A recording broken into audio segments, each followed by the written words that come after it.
Now that we've taught you how to define a strut, we should talk a little bit about how to access the different parts of a class, its attributes.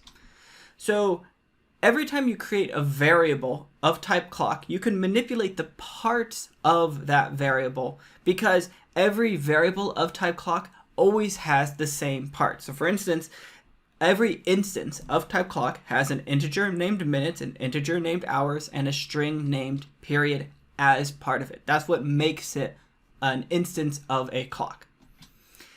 In C++, the technical term for a part of a instance of a strut is called a data member. And that should be pretty easy to remember. It's data because it's, the information part of a strut, and it's a member because this is data that belongs to a particular strut. So a variable of type clock has 3 data members. It has minutes, hours, and period, because we defined those 3 data members when we created the strut, when we said a strut must have these parts. And there are actually 2 types of members. So a strut has 2 types of members. Data members, which I've just explained to you, those are like int, strings, the different parts that compose a strut, and also the function members. In many other languages, these are called methods, and I might call them methods as well because that's a more established term for the functions associated with a particular class. And so how do you get at these data members? Well, you do the same thing that you do in Python. You say the name of your instance, in this case myc, then you say dot, and then the name of the data member. And so this is saying that I want to get the hours member of the variable of type clock called myc. So it's basically reaching inside myc to the hours data member inside.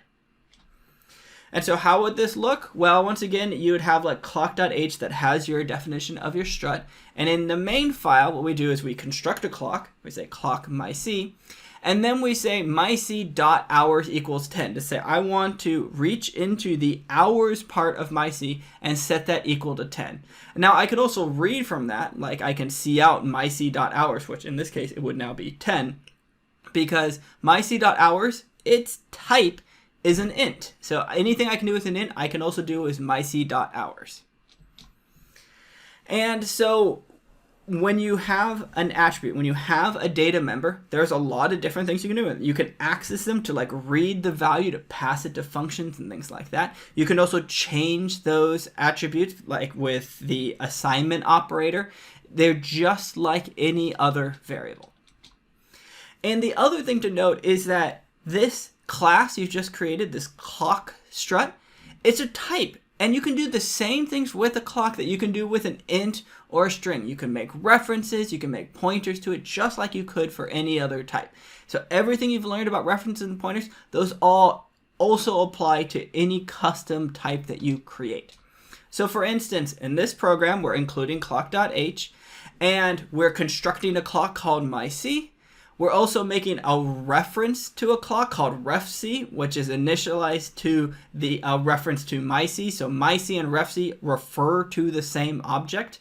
You can also make pointers by making a pointer that points at the address of myc.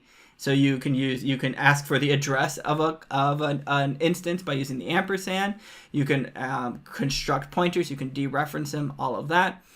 You can assign to myc directly. You can assign to the reference. You can also assign to the dereferenced pointer using the arrow notation. We'll talk a little bit more about those later. And you, of course, can read from any of these attributes. So once again, everything that you've learned about references and pointers, those also apply to custom classes. There's nothing special about them.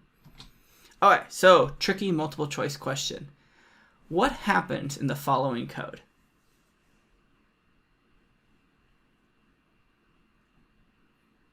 All right, so let's walk through this. So int x equals 34. Hopefully that should be pretty clear. That makes a variable named x. Its value is 34. What's going on in the next line? Well, we're making a pointer to an int named y, and we're initializing that with the address of x. So y points at x. So what's the asterisk y plus plus mean?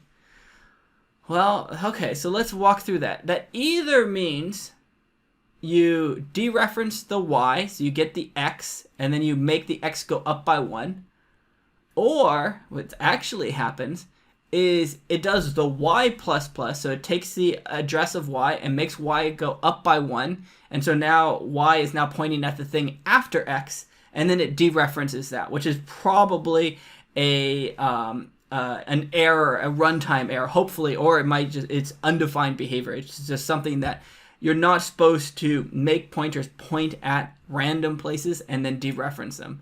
And so what actually happens in this code is that y gets incremented. So y was pointing at x, and now it's pointing at some number after x, something after x, and then you're trying to dereference that, which hopefully causes your program to crash, but maybe it doesn't, and then your program is doing strange things after that. So this is one thing to be very careful of when you're combining dereferencing with other operations. It's that usually dereferencing happens after most other things. So this is to help you remember that dereferencing, the order of operations here matters quite a bit. So that is so much of a problem that there is this arrow syntax, which you guys have seen a little bit before, but I want to make sure we're clear on it here. So what's happening here? Well, in this example, once again, we're making a pointer to a clock called pointer C, and it's equal to the address of some existing clock. And if you wanted to access the hours part of the object being pointed at by pointer C, what you need to do is include these parentheses. If you don't have those parentheses, this code will not compile, because what the parentheses are saying is first dereference my pointer to get at the thing that's being pointed at, to give me an actual instance of a clock, and then say dot hours on that. Because if you don't have those parentheses, what it's going to try to do is going to try to go to your pointer and say, hey pointer, do you have a dot hours attribute? Do you have a dot hours data member? And it will say pointers does not have an hours data member, and you'll get a compiler error.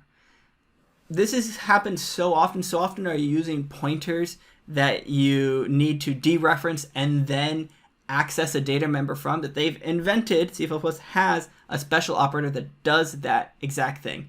The arrow operator, what it does is it dereferences the pointer and then accesses a data member. So this is the last two lines there, the ones with the dereference with parentheses and the dot and the arrow operator. Those mean exactly the same thing, but hopefully you'll agree that the arrow operator is a lot easier to type and hopefully easier to read as well.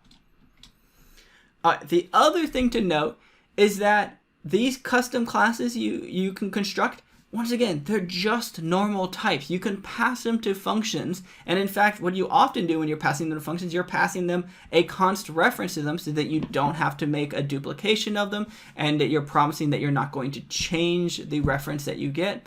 And you can do whatever you want to do with these classes. So for instance, right here is a function called print clock. And what it does is it returns a string, which is, the clock in string form. And how does it do that? Well, it uses a O-string because that's often the easiest way to construct these sort of strings. And so you can access all of the different data members by saying, the name of your instance, which in this case would be C, dot, and then the name of the attribute. All right, so for the end of this video, I'm going to show you a working example of using a clock to do mildly sophisticated things. Okay, so once again, in our header file, we define the strut. So we have here our header guards. We have an including of a string because we use a string inside of our clock. Here is the structure itself, as our structure named clock. It has minutes, hours, and period. And once again, don't forget that easy to forget semicolon. And then we also have here the declaration of a function that works with clock, because this is kind of part of the clock. It's a very useful function that can be helpful when you're using clocks. And that's our clock to string function, which I think actually in the example we call it print clock. Okay. And so then in our clock.cpp file, we actually have the implementation. Well, here we have the implementation of that and we call it print clock function. And it uses O-string stream. It includes the header file because, once again, every implementation file should include any header file that it requires. And here it uses that O-string stream to convert the clock into a string. Okay. And then in our main program here, we also include the clock.